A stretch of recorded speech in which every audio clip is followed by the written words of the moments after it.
Saúde a todos os irmãos com a graça e a paz do nosso Deus. As saudações têm um papel importante nos nossos relacionamentos. Nós podemos fazê-lo como uma prática habitual, sem tentarmos perceber bem o que é que significa, por exemplo, desejar um bom dia ou outro tipo de saudação. Certamente nós temos tido experiências diferentes. Há pouco tempo eu participei num funeral de um irmão da Assembleia de Deus, em Águeda, e fui com alguns colegas de trabalho, era o marido de uma colega de trabalho, e quando estávamos à espera de chegar a hora do funeral, algumas colegas de trabalho que estavam comigo, chegou lá um irmão nosso lá da Igreja da Assembleia de Deus de Águeda e saudou as minhas colegas com a habitual saudação dos nossos irmãos da Assembleia de Deus. Paz do Senhor, o Senhor abençoe. E aquilo tocou tanto o coração daquelas minhas colegas, porque é uma prática, um hábito muito bom, que emana de um coração desejoso de abençoar aqueles com quem nós socializamos. Eu tenho uma pessoa que vai praticamente todas as semanas ao meu trabalho, vai fazer recolhas, é um motorista de uma empresa de transportes, e sempre que eu acabo de fazer o trabalho e ele prepara-se para ir buscar os documentos ao escritório para ir embora, ele sempre me diz: o Senhor abençoe. Claro, é brasileiro, e eu já falei com ele e já lhe perguntei qual era aquilo que era a crença dele, em quem é que acreditava, mas é realmente importante as saudações. Isto para dizer o quê? Nós vamos começar a nossa meditação de hoje a pensar naquilo que certamente todos nós ouvimos. E o que é que ouvimos nesta quadra? Pessoas a desejarem-nos uma boa Páscoa. Mas o que é que realmente significa essa saudação? O que é que significa? Eu tive o meu chefe, por exemplo, que já conversei com ele algumas vezes acerca das coisas de Deus, e é um homem que não crê em Deus. No entanto, desejou-me uma boa Páscoa. Está-se a referir ao quê? Ao cumprimento de algumas regras religiosas, de tradição religiosa. Quando me deseja um homem que não crê em Deus, eu já ouvi essa saudação hoje aqui, nesta sala. Uma boa Páscoa. Mas quando nós ouvimos, ou quando estamos a pronunciar esta saudação, o que é que realmente estamos a querer dizer? Quando esta saudação vem de uma pessoa que nem sequer acredita em Deus, o que é que ela significa? Porque é que a pessoa está a desejar uma boa Páscoa? O que é que ela percebe, o que é que ela entende da Páscoa? Isto é importante para nós, porque nós socializamos com muitas pessoas e precisamos de levar às pessoas o verdadeiro sentido da Páscoa. Se elas não o entendem, precisam de ajuda para o perceber. Nós não estamos contra as pessoas, pelo contrário, nós estamos para abençoar e para ajudar as pessoas a perceberem o verdadeiro sentido da Páscoa. Uma boa Páscoa, no entendimento de um meu chefe que não crê em Deus, é o simples desejo de que eu tenha uma boa experiência gastronómica, social, com a família, e não ultrapassa esse desejo, porque ele não entende o que é que significa verdadeiramente a Páscoa. Portanto, o que eu queria trazer ao nosso coração para reflexão é que nós estamos nesta quadra. Há muita gente que não conhece o verdadeiro sentido da Páscoa, que nos deseja uma boa Páscoa, e quando nós fazemos a saudação, nós também temos que perceber o que é que estamos a dizer. Se a pessoa entende o que é que verdadeiramente estamos a dizer. Portanto, esta pequena introdução para nós nos enquadrarmos com aquilo que é o verdadeiro significado da Páscoa. Na verdade, a palavra em si, ela aparece pela primeira vez na Bíblia, no livro do Êxodo, capítulo 12, quando o Senhor manda o seu povo celebrar a Páscoa do Senhor. E o que é que significava a Páscoa do Senhor? Ela significava o sacrifício de um cordeiro para trazer livramento ao povo de Israel. O Senhor tinha determinado um dia da matança dos inocentes. Ele iria vergar o coração de Faraó por uma coisa tremenda, com um acontecimento terrível. O destruidor, porque o Senhor diz para vocês ficarem livres de quando passar o destruidor não atingir as vossas casas, vocês precisam de estar ao abrigo de um sangue de um cordeiro inocente que vai ser morto. Vocês vão usar esse sangue nas ombreiras da porta e esse sangue vai trazer livramento às vossas casas. É o significado da Páscoa, o sacrifício do cordeiro que traz livramento. Aparece pela primeira vez, o povo estava escravizado há 400 anos na terra do Egito e o Senhor, por intermédio de Moisés, trouxe livramento. E este acontecimento, ele aparece, a Páscoa do Senhor aparece pela primeira vez no livro do Êxodo e temos o relato desse acontecimento em que o cordeiro inocente que foi morto para que os israelitas pudessem escapar com vida.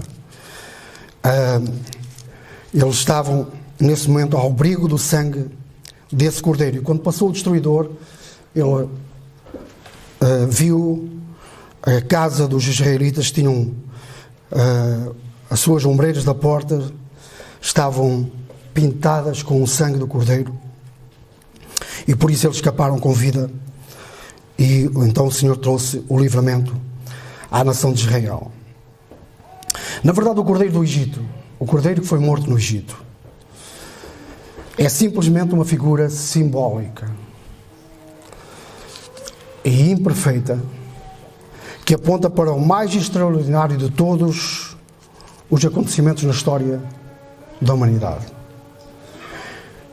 Esse acontecimento, esse cordeiro que foi morto, é uma figura simbólica imperfeita que aponta para o maior de todos os acontecimentos, o mais extraordinário acontecimento da história da humanidade. E imperfeito porquê? Carta aos Hebreus. Abrimos a palavra do Senhor juntos para lermos. E a carta aos Hebreus é muito rica na análise que faz da obra de Cristo e daquilo que eram os sacrifícios praticados durante todo o tempo até à vinda do Senhor Jesus Cristo. E no capítulo 10 da carta aos Hebreus, ele fala dos sacrifícios que foram feitos, inclusive o primeiro sacrifício do cordeiro lá na terra do Egito. E, como nós vimos, ele é uma figura simbólica daquilo que é o mais extraordinário acontecimento da história do mundo, a morte do verdadeiro Cordeiro de Deus. E começa por dizer assim, vamos ler somente os primeiros 4 versículos da carta aos Hebreus, capítulo 10, os primeiros 4 versículos, que nos mostram exatamente isso. Porque tendo a lei a sombra dos bens futuros e não a imagem exata das coisas, pelos mesmos sacrifícios que continuamente se oferecem, porque não aconteceu aquela primeira Páscoa, mas depois o Senhor instituiu que eles todos os anos teriam que lembrar esse acontecimento, matando o cordeiro e procedendo de igual forma. E o povo de Israel sempre fez assim. Então, ele é a sombra, não é a imagem exata das coisas. Nunca, estamos no versículo 1, pelos mesmos sacrifícios que continuamente se oferecem cada ano, pode aperfeiçoar os que eles chegam. De outra maneira, se o sacrifício fosse perfeito, diz o escritor, teriam deixado de se oferecer, porque, purificados uma vez, os ministrantes nunca mais teriam consciência do pecado. Isso não é uma realidade. Nesses sacrifícios, versículo 3, porém, cada ano se faz comemoração dos pecados. Porque, diz o versículo 4, porque é impossível que o sangue de touros e de bodes tire os pecados. Portanto, este sacrifício, realizado uma vez e comemorado todos os anos, não é um sacrifício perfeito. Ele é uma sombra, é uma imagem, e não a imagem, é uma figura simbólica e não a imagem exata das coisas perfeitas, do sacrifício perfeito, que, na verdade, apontam para esse acontecimento extraordinário, que é, na verdade, o maior acontecimento da história da humanidade. Esse acontecimento, a morte de Jesus Cristo, é o acontecimento que tinha sido planeado por Deus desde o princípio do mundo. Não é uma ocorrência ocasional, mas ele tinha sido planeado por Deus desde o princípio do mundo. Este é um mistério. Este é um mistério que, de certa forma, é limitado pela nossa condição humana, de avaliarmos, não avaliarmos, mas tentarmos entender a mente de Deus, o que Deus pensa. Para nós estamos limitados, somos um ser temporal. E a nossa mente, ela tem um desempenho que tem a ver muito com essa condição. Nós não somos eternos. Nós somos um ser temporal. E a nossa mente é condicionada por isso.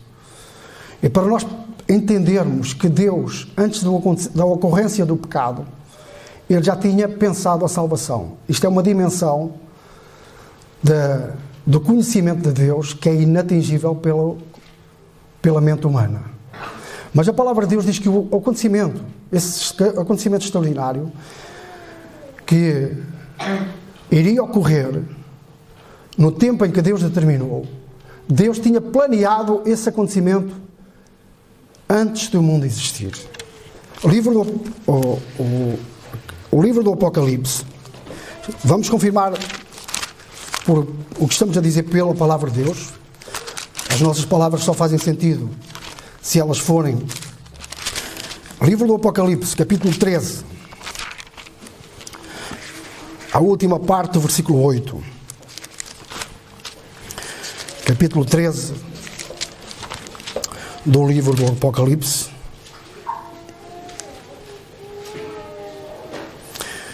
Este capítulo fala daqueles que se vão vergar, que se vão ajoelhar, que vão ter nos seus corpos a marca da besta. Mas há um grupo que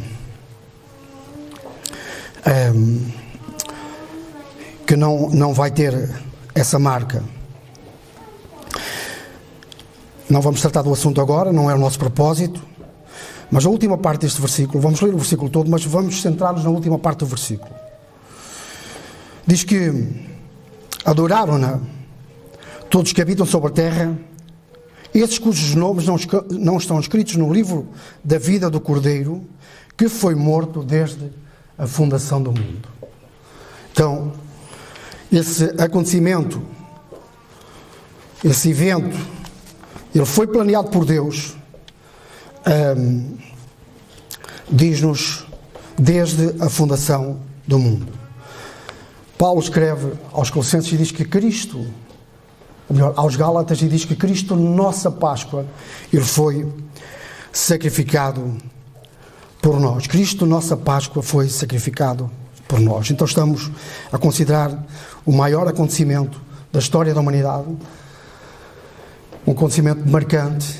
Já vamos ver as suas consequências espirituais para nós, mas foi um acontecimento que foi planeado por Deus desde a fundação do mundo. E, como já vimos, a palavra de Deus diz-nos pela instrumentalidade do apóstolo que Cristo é a nossa paz, que Ele foi sacrificado por nós. Então vimos primeiro a primeira Páscoa, ela trazia sacrifício e livramento ao povo de Israel, mas ela apontava para um sacrifício maior e mais perfeito, que era o sacrifício de Jesus Cristo, que tinha sido planeado por Deus desde o princípio do mundo. E João Batista, quando viu a Jesus, que veio ter com ele no dia em que foi batizado, ele olhou para Jesus e, com um discernimento que ele veio certamente pelo Espírito de Deus, ele disse: eis o Cordeiro de Deus, para todos os que quiseram ouvir, eis o Cordeiro de Deus que tira o pecado do mundo. Evangelho segundo São João, capítulo 1 e versículo 29. Eis o Cordeiro de Deus.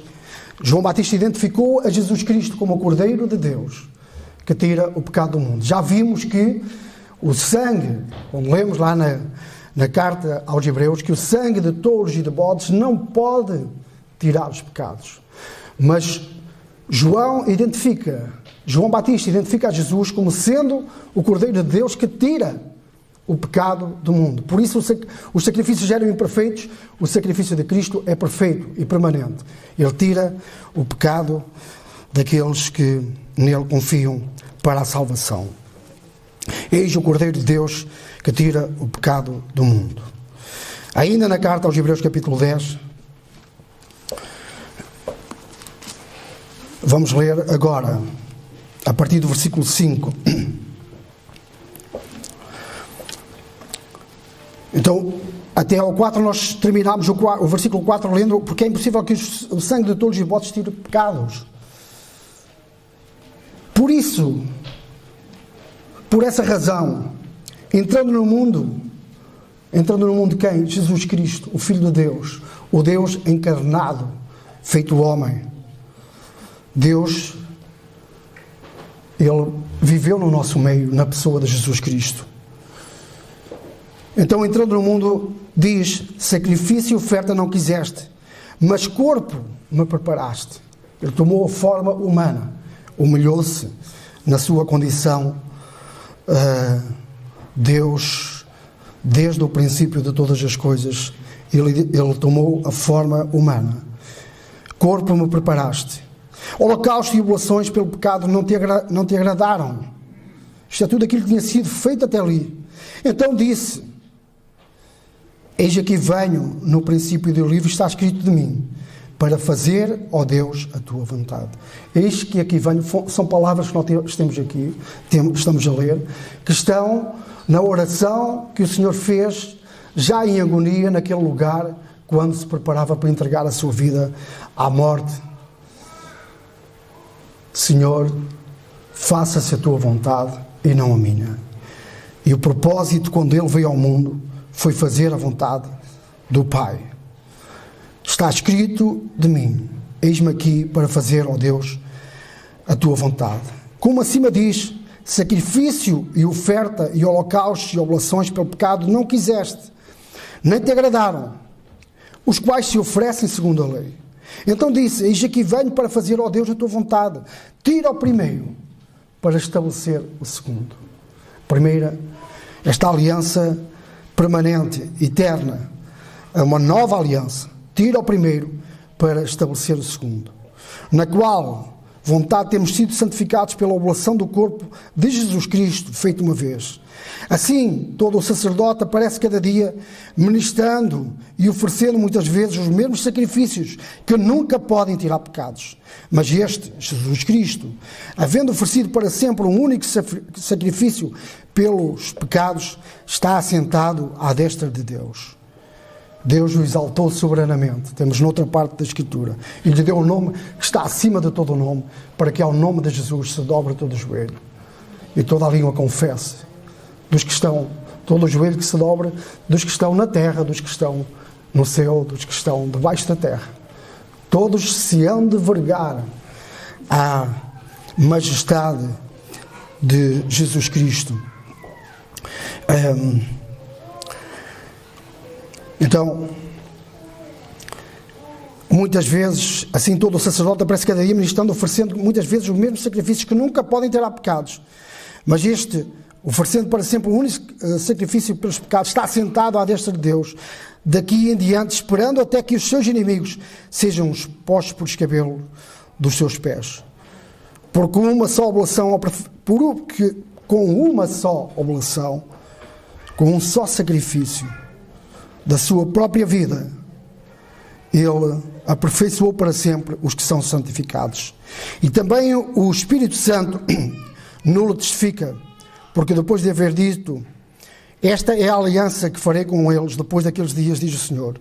Porei as minhas leis em seus corações e escreverei em seus entendimentos. Acrescenta: e jamais me lembrarei dos seus pecados e das suas iniquidades.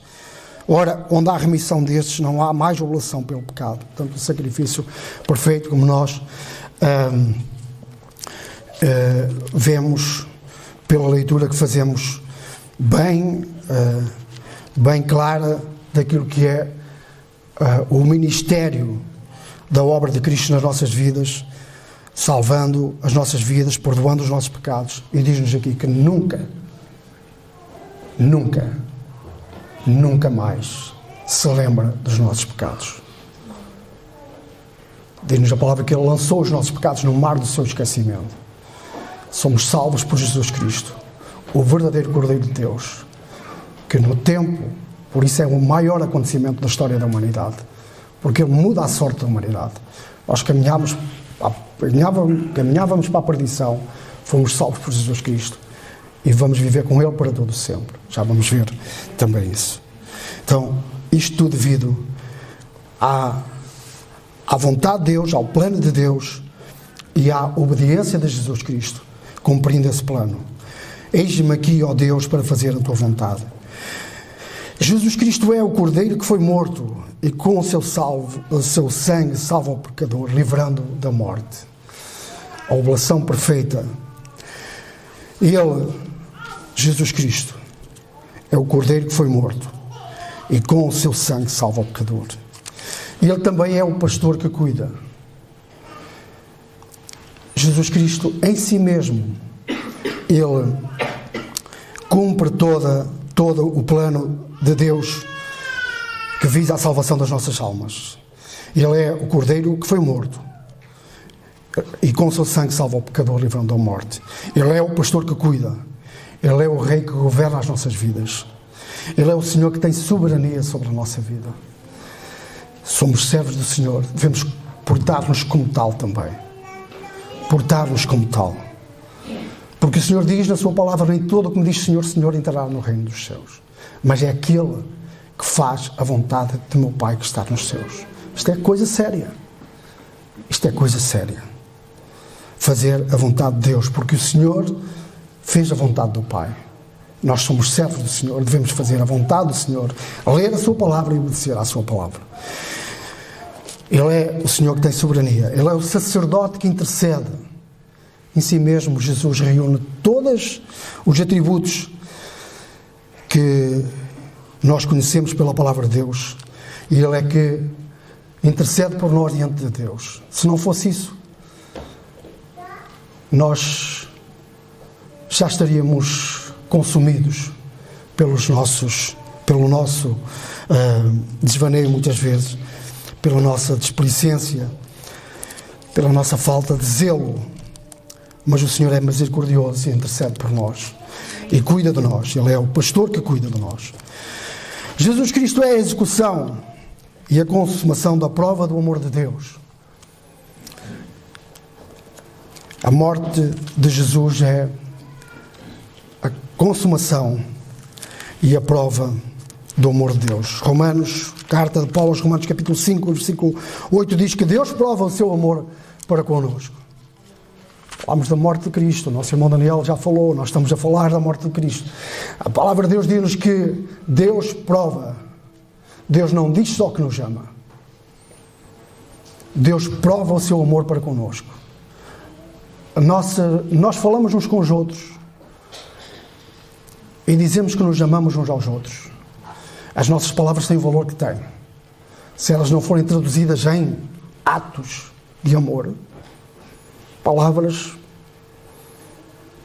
por vezes, têm muito pouco significado. pessoa diz que ama, mas trata mal, não cuida. Mas a palavra de Deus diz que Deus prova o seu amor para connosco. E prova como? Em que Cristo morreu por nós na cruz, sendo nós ainda pecadores.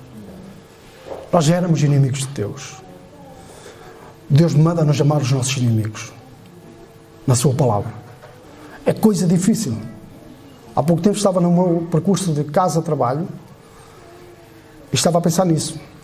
Nós temos as nossas dificuldades, nos nossos relacionamentos e há muita tensão nas empresas, não é? Há muitos objetivos a cumprir, há tensão e há pessoas difíceis com quem temos que lidar. A palavra de Deus diz-nos que é muito fácil aqui, nós agora não nos podemos abraçar, ou se o fizermos temos que ter cuidado, mas na comunidade cristã é fácil. Com um vizinho difícil, com um colega de trabalho difícil, as coisas mudam um pouco de figura. E é difícil para nós. Agora imaginemos Deus que foi ofendido na sua santidade. Criou o homem para louvor da sua glória. O homem desviou-se do propósito de Deus. Fez coisas terríveis. Nós vemos o testemunho da palavra de Deus. E Deus ainda assim ama o pecador. Não houve nenhum homem que motivasse a misericórdia de Deus. Deus por si mesmo é misericordioso. Ou pensam que no percurso até à vinda de Jesus houve algum homem que motivou no coração de Deus? Não, vale a pena morrer por este homem. Não. Nós somos mais maus do que parecemos e mais maus do que pensamos. Nós somos inimigos de Deus.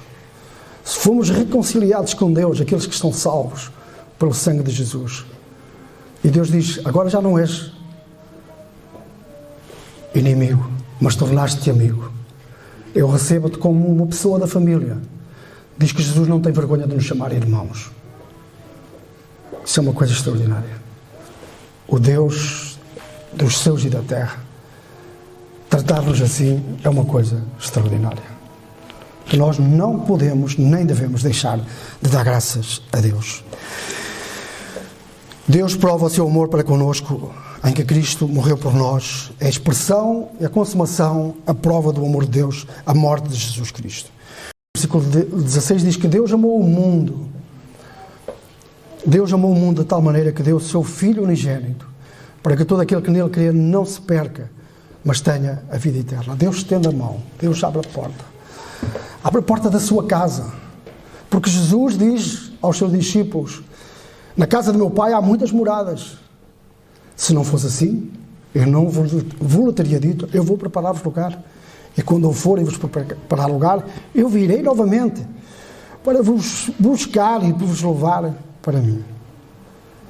Não é isto extraordinário? Não é esse o nosso coração de gozo? Deus amou o mundo, que deu o seu Filho unigênito para que todo aquele que não se perca, mas tenha a vida eterna. Na verdade, a mensagem do Evangelho é uma mensagem de amor. Mas nós não podemos esquecer, às vezes nós tiramos esta parte do Evangelho. O Evangelho é uma mensagem completa. Porque a palavra de Deus não diz só que Deus amou, mas ela também mostra as consequências daqueles que não aceitam o amor de Deus. E quando nós falamos do Evangelho a alguma pessoa, nós temos que lhe dizer isto. É duro, é difícil, mas é a palavra completa do Evangelho. Quem não crê nele, os versículos estão ligados. 16, Evangelho segundo São João, capítulo 3, 16, 17 e 18.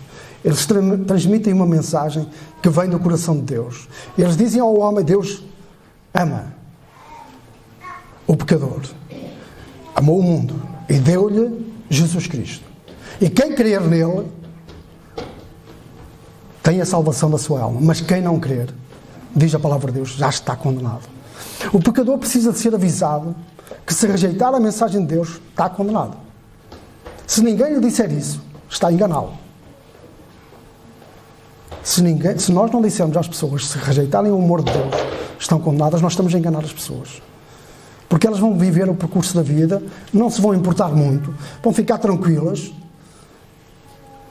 E isso é muito perigoso e pode ser fatal para a pessoa.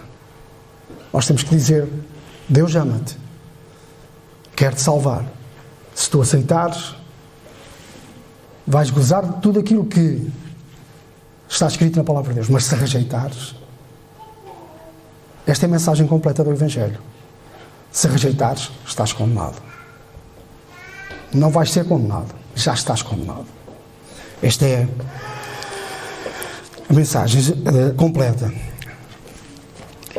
Jesus Cristo é o Cordeiro de Deus que foi morto, mas que ressuscitou. E vamos dedicar a última parte da nossa meditação no capítulo 15 da primeira carta aos Coríntios.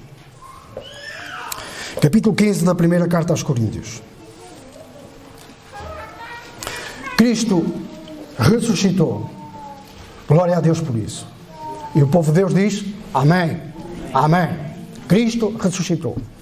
Se Cristo não tivesse ressuscitado, como alguns diziam já no tempo de Paulo, que não havia ressurreição, se Cristo não tivesse ressuscitado, não fazia sentido nenhum a nossa presença nesta sala. O cristianismo sem a ressurreição, a esperança da ressurreição, não faz sentido. O que é que Paulo diz aos Coríntios? Capítulo 12, capítulo 15, o versículo 12 diz,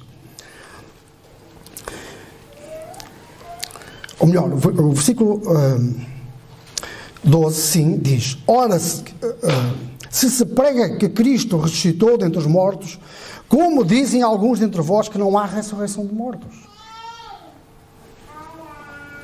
E depois explica, e se não há ressurreição de mortos, também Cristo não ressuscitou. E se Cristo não ressuscitou, logo vem a nossa pregação e também é a nossa fé. Sem este evento, já falamos da morte de Cristo, estamos a falar da sua ressurreição. Sem esta realidade, desta ocorrência da ressurreição de Cristo, o cristianismo não faz sentido. E é Paulo que o diz, não sou eu que o estou a dizer. A nossa fé é vã, a nossa pregação não faz sentido nenhum. A nossa fé assenta no pilar, em dois pilares, que faziam parte da pregação dos apóstolos: a morte de Cristo e a ressurreição de Cristo. A nossa fé assenta-se nisto: a morte de Cristo e a ressurreição de Cristo. A nossa salvação, ela assenta sobre estes dois pilares: a morte e a ressurreição de Jesus Cristo. Mas Jesus Cristo, excluída a esperança da ressurreição, não há razão justificativa para o cristianismo existir sequer.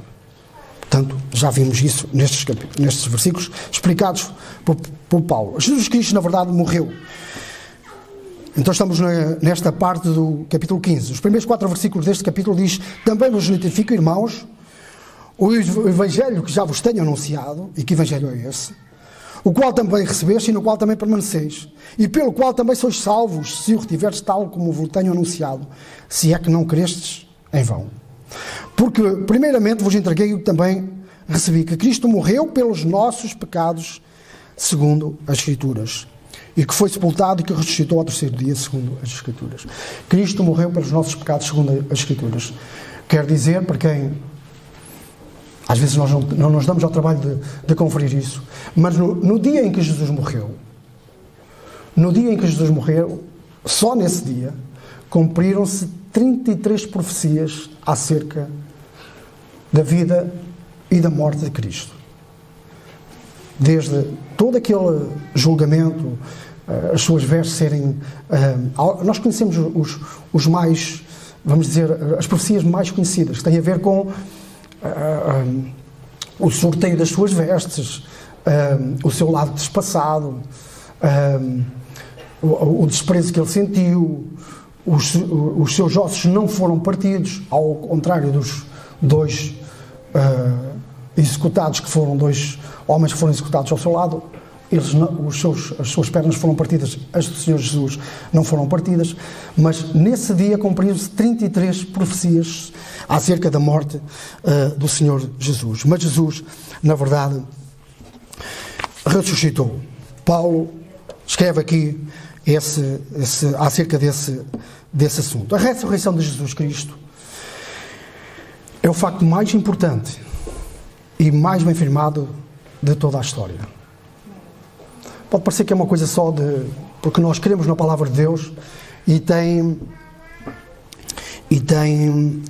por causa disso a nossa fé, a nossa crença, ela é moldada segundo os ensinos da palavra de Deus. E é verdade. Se não fosse assim também não fazia sentido nós lermos a palavra de Deus. Mas a ressurreição de Cristo é um dos factos, talvez o facto mais bem firmado, mais bem documentado, mais bem provado. Embora que muitos, logo no dia que isso aconteceu, muitos quiseram lançar a dúvida acerca da ressurreição de Cristo. Os soldados não tinham dúvidas, mas foram pagos para lançarem a dúvida. Os soldados estavam lá, viram o que é que aconteceu, mas foram subornados. A ideia de suborno não é uma coisa nova, não é dos nossos dias. Eles foram subornados, foram pagos para transmitirem uma falsa notícia, para que se espalhasse essa falsa notícia. Mas vamos ver e vamos provar pela palavra de Deus o que aconteceu. Então, ela é um dos factos mais bem firmados. O que é que acontece nos nossos dias? Quando acontece uma ocorrência, pode ser um acidente de trânsito, pode ser uma outra coisa qualquer. As pessoas são chamadas de tribunal e o papel das testemunhas é um papel importante. Elas vão confirmar a veracidade da ocorrência. O papel das testemunhas serve exatamente para isso. Para verificar, para confirmarem o papel da ocorrência. Pode ser um acidente de trânsito, um desentendimento com uma pessoa qualquer ou uma outra coisa qualquer. Ela é verificada e validada, hoje isso funciona, é validada em tribunal pelo testemunho das testemunhas que se comprometem a falar a verdade. O que é que aconteceu na ressurreição de Cristo? Diz-nos que, não saindo deste capítulo, no versículo 4, então vamos ler do versículo 4 ao versículo 9, que confirma exatamente a importância das testemunhas que viram a Jesus. Na verdade, Jesus, depois de ter ressuscitado, não apareceu mais às multidões. Aqueles que não confiaram nele, antes de se entregar à morte, não tiveram o privilégio de o ver. Pode parecer-nos um acontecimento, até mesmo para os líderes religiosos que tiveram responsabilidade na decisão acerca da sua morte. Imaginemos que Jesus aparecia no templo novamente, já depois de ter morrido. Mas a verdade é que Jesus aparece somente àqueles que confiaram nele. Podia parecer-nos que seria um acontecimento importante. Jesus vem, vocês mataram, mas eu agora estou aqui. Se os líderes religiosos tivessem a questão é, o Cristo ressuscitado e glorificado é um privilégio daqueles que confiam nele. Não todos serão obrigados a dobrar o seu joelho perante a evidência da ressurreição de Cristo. Mas isso é num tempo em que Deus tem reservado. Quando Deus chamar os homens a juízo, os que o negaram, Pilatos, os que tiveram parte naquele dia em todas as ocorrências, eles vão ver a Jesus. Mas quando Jesus ressuscitou e ainda permaneceu na terra, antes de ascender aos céus, nenhum daqueles que o ignorou, que não aceitou a sua mensagem, o viu. Somente aqueles que o aceitaram. Portanto, nós não vemos Jesus no sentido físico, no sentido com os nossos olhos físicos, mas contemplamos-o no sentido espiritual. Porque nós sabemos que o Senhor, temos a plena certeza, o verdadeiro crente, de que Cristo, o Espírito de Cristo está em nós Porque ele disse, eu vou, mas vou-vos enviar um semelhante a mim, para estar sempre convosco. E ele ajuda-nos a nós podermos vislumbrar a pessoa de Cristo na glória. E alguns, no princípio, tiveram esse privilégio de ver a Cristo Jesus glorificado. Estevão, quando foi morto, primeiro mártir da igreja, quando estava a ser apedrejado, já estava no final, o seu espírito estava a ser levado, ele virou-se e olhou e viu e disse, eu vejo o céu aberto. Deus tocou e abriu o véu da eternidade àquele homem, para que no momento da sua morte ele pudesse dar uma lição a todos os crentes que somos nós. Eu vejo o céu aberto e vejo o Filho do Homem sentado com toda a majestade à direita da glória de Deus. Para que é isso? É para nós podermos ter essa mesma visão, o verdadeiro crente. Então, o facto mais bem documentado, versículo 4, ele foi sepultado, mas ressuscitou ao terceiro dia, segundo as Escrituras, e depois foi visto por Cefas, e depois pelos 12, depois foi visto uma vez por mais de 500 irmãos. Mais de 5 centenas de pessoas viram a Jesus Cristo de uma só vez, e dos quais, irmãos, dos quais vive ainda a maior parte. Nesta altura tinham passado cerca de 27 anos, quando Paulo escreve aos Coríntios e diz, Paulo, muitos ainda vivem, ainda podem dizer, ainda podem falar, se os quiserem consultar, ainda estão muitos vivos, dos quais vivem ainda a maior parte. Quando Paulo escreve aos Coríntios, ele diz, se vocês quiserem confirmar, podem falar com essas pessoas. Porque essas pessoas, na maior parte, ainda vivem, que viram a Jesus Cristo. Quando ele, na verdade, subiu para o Pai, nos quais vivem a maior parte, mas alguns já dormem. Depois foi visto por Tiago, depois por todos os apóstolos, e por derradeiro de todos me apareceu também a mim, como a um nascido fora de tempo. Paulo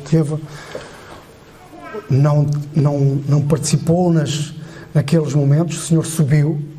Paulo converteu-se posteriormente pela intervenção direta de Jesus Cristo, que quando ele ia a caminho de Damasco lhe apareceu e lhe falou diretamente, Paulo, Paulo, por que me persegues? Então, e ele se converteu. Então, é um facto documentado na palavra de Deus, como podemos ver. Então, terminando a nossa meditação, nós vamos falar sobre o poder da ressurreição de Jesus Cristo.